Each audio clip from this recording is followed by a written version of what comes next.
सपनों का शहर मुंबई, जहां लोग अपने सपने पूरे करने आते हैं। कहते हैं कि ये शहर कभी नहीं सोता, लेकिन यहाँ रहने वालों को तो सोने की जगह चाहिए ही। यहाँ ही क्यों, दुनिया में कहीं भी रहने वाले इंसान की बेसिक नीड ही रोटी, कपड़ा, मकान है। बेशक यहाँ आने वाले ज्यादातर लोग अपनी ये जरूरतें तो पूरी कर ही लेते हैं और कुछ अपने सपने भी पूरे कर लेते हैं। लेकिन मुंबई में एक ऐसा सपना है जो कुछ गिने चुने लोगों का ही पूरा होता है। नहीं नहीं, सुपरस्टार बनने का नहीं, बल्कि मुंबई में अपना खुद का घर खरीदने का सपना।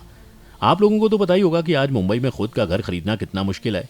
मानो आपके घर की जमीन से लेकर बिल्डिंग का एक एक टुकड़ा सोने का बनाओ। लेकिन ऐसे हालातों में भी मुंबई में एक ऐसा परिवार है जो इकलौते पूरे शहर का 20% हिस्सा ओन करता है। जी हाँ दोस्तों, सही सुना आपने, पूरे शहर का 20% हिस्सा। आइए जानते हैं कौन सी है फैमिली और आज उस हिस्से की कीमत आखिर क्या है। ये सब जानने के लिए हमें जाना पड़ेगा उस दौर में जब हमारे देश पर ब्रिटिशर्स का कब्जा हुआ करता था। तब समुद्र के तट पर बसा छोटा सा मुंबई अंग्रेजों के लॉन्ग टर्म विजन में बैठ गया। अर्ली 80s में मुंबई जो सी साइड में बसा एक छोटा सा गांव था, ईस्ट इंडिया कंपनी ने वहां अपना बिजनेस शिफ्ट करने का सोचा और ऐसे मुंबई ने बढ़ना शुरू किया। धीरे धीरे छोटा सा शहर बॉम्बे माया नगरी मुंबई बन गया। लेकिन शुरुआती दिनों में जब यहाँ ईस्ट इंडिया कंपनी ने फैक्ट्रीज लगाई तो आसपास के लोग यहाँ काम करने के लिए आने लगे। तरह तरह की फैक्ट्रीज लगने लगी, जिससे शहर बड़ा होता गया और एक दौर ऐसा आया जब ये शहर बिजनेस हब बन गया था।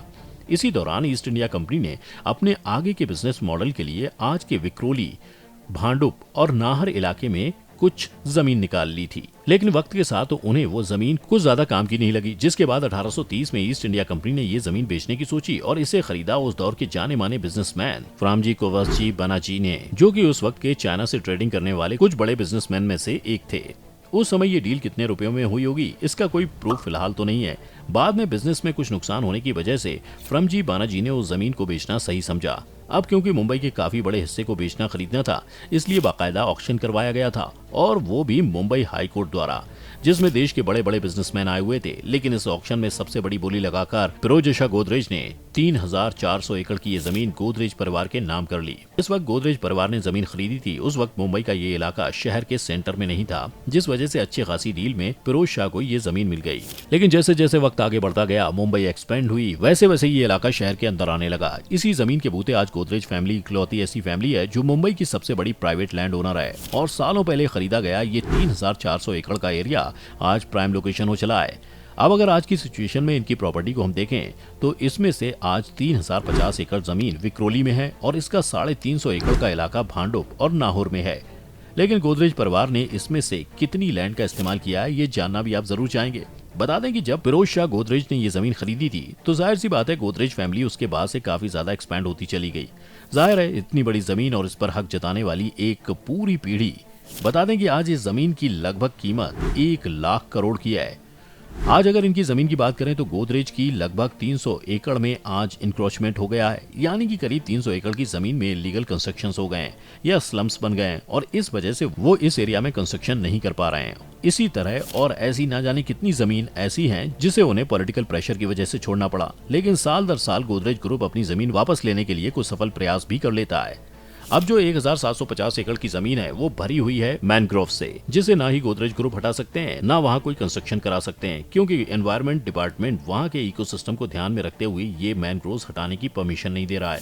और यही वजह है कि 1750 एकड़ की जमीन पड़ी हुई है। बचे हुए आखिर के 1000 एकड़ की जमीन में डेवलपमेंट किया जा रहा है, लेकिन वहाँ भी फैमिली डिस्प्यूट की दिक्कतें आ रही है। दरअसल गोदरेज ग्रुप जो है ना, अब 2 ग्रुप्स में डिवाइड होने वाला है। नो डाउट रहेंगे दोनों गोदरेज ही, लेकिन अभी तक ये जो ग्रुप है पूरा एक ग्रुप था। जाहिर सी बात है, इतनी बड़ी जमीन का सिर्फ 1/3 हिस्सा ही काम का है और उसके हकदार इतने सारे, तो थोड़ी बहुत तो खींचातानी तो होनी ही है। अगर अभी इस 1000 एकड़ में डेवलपमेंट की बात करें तो अब तक गोदरेज ग्रुप ने इस इलाके में अपनी कई फैक्ट्रीज लगाई हैं, जिसमें Godrej security, Godrej interior, Godrej aerospace, Godrej tooling की फैक्ट्रीज इंक्लूडेड है। इतना ही नहीं, अपने प्रोडक्ट्स के वेयर हाउस और मशीनरी प्लांट्स भी गोदरेज ने यहीं बनाए हैं। भाई बात तो सच है, जहां गोदरेज भाइयों ने वकालत छोड़कर ताला बनाने की कंपनी की शुरुआत की थी, वो आज साबुन से लेकर होम अप्लायंसेज और इंटीरियर से लेकर एरोस्पेस तक पहुंच चुका है। उसमें कुछ तो बात होगी कि लोग जितना टाटा पर भरोसा करते हैं उतना ही कहीं ना कहीं गोदरेज पर भी करते हैं। गोदरेज भी अपने एम्प्लॉयज का पूरा ध्यान रखता है और यही वजह है कि कंपनी अपने एम्प्लॉयज के रोटी, कपड़ा और मुंबई शहर में मकान के सपने को पूरा करना जानता है। इसलिए गोदरेज ने अपने लैंड में अपने एम्प्लॉयज के लिए हाउसिंग, स्कूल और ग्राउंड का काफी बढ़िया इंतजाम किया हुआ है और इसे आज गोदरेज कॉलोनी के नाम से जाना जाता है। यानी गोदरेज ग्रुप ने काफी स्मार्टली अपनी लैंड का इस्तेमाल करते हुए सारे कंपनी रिलेटेड कंस्ट्रक्शन अपनी ही जमीन पर करवा दिए। इसके साथ ही इनके IT पार्क्स और बहुत सारे 5 स्टार होटल्स भी हैं, जिसकी वजह से विक्रोली एक तरह से गोदरेज की बनाई दुनिया की तरह लगता है। लेकिन इन सब के बावजूद भी इनके लैंड का एक बड़ा हिस्सा खाली पड़ा है, जिसमें गोदरेज ग्रुप डेवलपमेंट करना चाहता है। पर जैसा कि हमने आपको बताया कि आज गोदरेज फैमिली में लैंड डिस्प्यूट का मसला चल रहा है। आज गोदरेज ग्रुप 2 बड़ी कंपनीज में बटा हुआ है। एक है गोदरेज प्रॉपर्टीज, जिसे हैंडल कर रहे हैं आदि गोदरेज और नादिर गोदरेज। आज ये कंपनी लिस्टेड कंपनीज में से एक है। इसकी एनुअल नेटवर्थ करीब 70,000 करोड़ की है। और दूसरी है गोदरेज एंड बॉयसी, जो कि स्मिता गोदरेज और जमशेद गोदरेज संभालते हैं। अब इनमें किसी भी तरह के मतभेद ना हो, इसलिए दोनों एक दूसरे के कंपनीज में डायरेक्टर्स हैं और इनके डायरेक्टर्स की टीम भी एक दूसरे की कंपनी संभालती है। यानी कि गोदरेज प्रॉपर्टी के डायरेक्टर गोदरेज एंड बॉयसी वाले हैं और गोदरेज एंड बॉयसी के डायरेक्टर गोदरेज प्रॉपर्टीज के हैं। ये इसीलिए ताकि ट्रांसपेरेंसी बनी रहे। अब दिक्कत यह है कि इसमें से जो आदि गोदरेज वाली कंपनी है, वो चाहती है कि इनके बचे हुए मुंबई के सारे लैंड जिन पर मैनग्रोव्स और स्लम्स हैं, वहां कंस्ट्रक्शन करवाई जाए और डेवलपमेंट हो। उनके मुताबिक अभी गोदरेज ग्रुप को इसकी खासा जरूरत है, लेकिन वहीं स्मिता और जमशेद वाला ग्रुप इसके सख्त खिलाफ है। उनके मुताबिक जो लैंड अभी है उन्हें वैसे ही रहना देना चाहिए, क्योंकि इन इलाकों में जो मैनग्रोव्स हैं वो इकोसिस्टम के लिए काफी जरूरी हैं। अब अगर कंपनी के फायदे की नजर से देखें तो आदि गोदरेज की बात में दम है, लेकिन बतौर इंसान इकोसिस्टम को ध्यान में रखें तो हम स्मिता के पक्ष में हैं। खैर, ये तो उनका पारिवारिक मसला है। अब ये तो थी 2 कंपनीज की बात। यकीनन गोदरेज की एक और प्राइवेट कंपनी है गोदरेज होल्डिंग्स, जिसमें पूरी की पूरी Godrej family he board of directors में है। अब इनके मुताबिक सारी फैमिली में लैंड डिस्ट्रीब्यूट कर देना चाहिए, जिसके बाद जिसकी जैसी मर्जी हो वो अपने हिस्से की जमीन पर वैसा करेगा। आजकल मुंबई में ये खबर जोरों पर है कि किसके हिस्से कौन सी जमीन आने वाली है। बशर्ते स्मिता के हिस्से अगर मैनग्रोव्स वाला हिस्सा आ जाता है तो वो क्या करेंगी, ये देखते ही बनेगा। लेकिन क्योंकि गोदरेज फैमिली में लैंड डिस्प्यूट का मामला काफी शांति से हैंडल किया जा रहा है, तो इसमें कोई हॉट टॉपिक जैसी चीजें नहीं है। इसमें इस परिवार ने काफी बड़े बड़े लॉ फर्म को इंक्लूड किया हुआ है, जिसमें जिया मोदी और उदय कोटक जैसे बड़े लॉयर्स के नाम सामने आए हैं। अब एक तरफ जहां मुंबई के बिल्डर्स बिल्डिंग की कैपेसिटी से ज्यादा उसमें फ्लोर्स बना रहे हैं, क्योंकि मुंबई में हर साल काफी बड़ी आबादी अपनी किस्मत आजमाने और रोजी रोटी के लिए आती है, जिनके रहने को जगह नहीं है।